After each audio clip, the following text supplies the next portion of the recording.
Pense qu'il te faut des milliers d'euros pour lancer ton agence. Laisse-moi aujourd'hui t'expliquer comment j'ai lancé mon agence en partant de zéro, avec littéralement 0 € et j'ai réussi à générer des dizaines de milliers d'euros dès les premiers mois. Si tu t'intéresses au monde des agences, écoute bien cette vidéo car je vais te donner des vraies clés, des clés qui viennent du terrain, qui m'ont permis aujourd'hui de générer des dizaines de milliers d'euros avec mon agence et que tu pourras directement appliquer à ton business. Bon, commençons avec mon histoire. Quand j'ai commencé l'entrepreneuriat en 2017, j'ai lancé plusieurs business. J'ai fait du resell, j'ai fait du dropshipping, j'ai lancé des marques de vêtements, j'ai fait vraiment beaucoup de business. J'avais même une salle de sport et fut un temps où j'avais cette salle de sport où je générais très peu d'argent mensuellement. La salle était break-even, je générais pas d'argent et j'avais un business d'école de parcours à côté qui me permettait de vivre, mais je vivais littéralement dans mon bureau.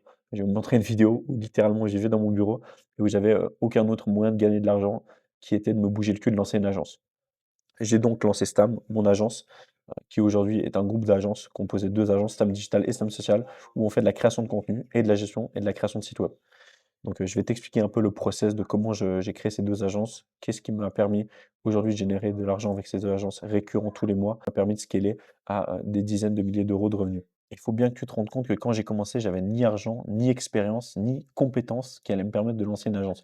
J'avais pas fait d'école de design, pas fait d'école de marketing et encore moins jamais touché à, une caméra ou quelconque, création de site web de ma vie. Je voulais juste créer un business qui me permettrait d'être libre et tout simplement de vivre mieux. Je savais pas vraiment par où commencer. Des heures à chercher des idées sur YouTube, à regarder des vidéos de personnes qui te faisaient des schémas de fous, ultra complexes auxquels je comprenais rien du tout et franchement, j'ai réalisé que c'était pas vraiment ton approche ou ta méthode qui te permettait d'avoir des résultats rapidement, plutôt ton approche et ta capacité à agir rapidement. Bon, tout ça, c'est bien beau, mais vous allez me dire: «Qu'est-ce que tu as fait pour?» La première chose que j'ai fait, c'est tout simplement choisir une niche. Quand je dis niche, je dis pas niche, de clients. Je dis pas, par exemple, je vais m'adresser qu'aux boulangers ou qu'aux constructeurs ou qu'aux agences immobilières. Moi, ce que j'ai plutôt choisi de faire, c'est de m'intéresser aux PME locales, donc à toutes les entreprises qui sont dans ma région, qui ont besoin de services digitaux, mais qui n'ont pas forcément, ni le temps, ni, les ressources à allouer à cela. Donc je me suis focalisé sur des petites entreprises qui avaient d'un grand besoin et qui avaient aucune méthode d'y aller et j'allais tout simplement leur apporter la solution. Suite au choix de cette niche vient à la création de l'offre. J'ai commencé à créer mon offre. Donc ma première offre, pour ceux qui ne le savent pas, c'est tout simplement de la création de contenu pour les réseaux sociaux comme Instagram. Donc, j'ai tout simplement remarqué que les entreprises de ma ville qui marchaient le mieux étaient celles qui avaient une bonne présence en ligne et du bon contenu sur les réseaux sociaux. J'ai donc commencé à proposer ce service à des entreprises plus petites qui avaient une présence en ligne autant professionnelle que les grandes.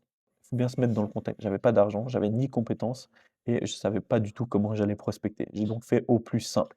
J'ai, trouvé, quelqu'un qui avait une compétence et j'allais monétiser sa compétence via des offres et via, de la prospection. Donc on va enfin passer à la troisième étape de qu'est-ce que j'ai fait qui est, prospecter, tout simplement prospecter.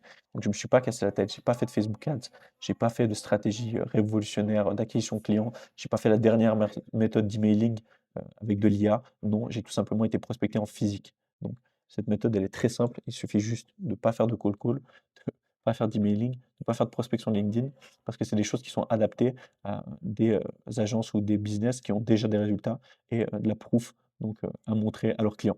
Moi, ce que j'ai fait, c'est plutôt que je suis allé prospecter en direct, en physique, dans des entreprises que j'avais analysées, que j'avais trouvées sur internet, qui n'avaient pas, le service que je proposais. Donc je suis allé chez elles, je suis allé tout simplement au culot, 100 transparent. Je leur ai proposé mes services et je leur ai expliqué pourquoi c'était bénéfique pour eux. Ce qui m'a permis de signer mon premier client en à peine un mois de prospection. C'était un client à 4 500 francs suisses, donc c'était de la création de contenu, pour son site web. Donc voilà un peu comment j'ai signé mon premier client. Maintenant vous allez me dire: «Mais qu'est-ce que tu en as tiré de tout ça?» Et donc on va passer à la quatrième étape qui est les leçons que j'en ai tirées. La première leçon que j'ai tirée de ces 2 années après avoir créé une agence, c'est la simplicité bat tout.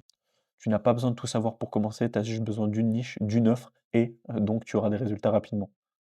La deuxième leçon que j'ai tirée, c'est l'action compte plus que le plan. On peut souvent penser que le plan, c'est quelque chose d'exceptionnel, qu'il faut absolument la dernière stratégie pour acquérir des résultats.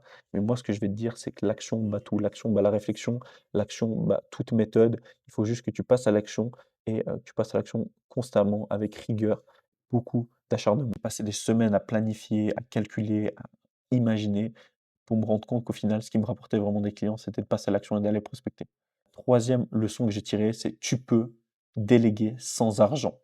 J'avais pas du tout de compétences, donc moi, il fallait que je délègue le service. Ce que je faisais donc, c'est que je connaissais la base d'un service, donc comment on le vend et comment on le market. Suite à cela, je le vendais et je trouvais quelqu'un qui allait, me faire le service pour 3 fois moins cher.